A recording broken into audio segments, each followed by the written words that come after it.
வள்ளலார் சொன்னார், உயிர்களை துன்புறுத்தாமல் பசித்தவருக்கு உணவளிப்பதே மனிதனின் உயர்ந்த தர்மம். உயிர்கள் பசியின்றி வாழ்வதே தெய்வத்தின் வழி. கருணை இல்லாத வாழ்க்கை இருட்டின் ஆழத்தில் தள்ளப்படுவது போன்றது. அருட்பெருஞ்சோதி இருள் நிறைந்த மனங்களில் ஒளி ஊட்டும். இறை ஒளி கொண்டால் உலகமே ஒளியாய் மாறும். இறை நம் உள்ளத்தில் ஒளி தந்து உயிர்களோடு ஒன்றிய மகிழ்ச்சி தரும்.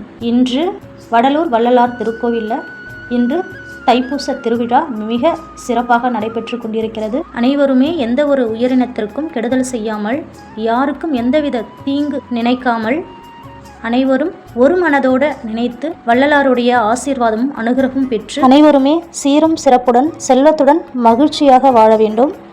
அருட்பெரும் ஜோதி, அருட்பெரும் ஜோதி, தனிப்பெரும் கருணை, அருட்பெரும் ஜோதி. திருச்சிற்றம்பலம்.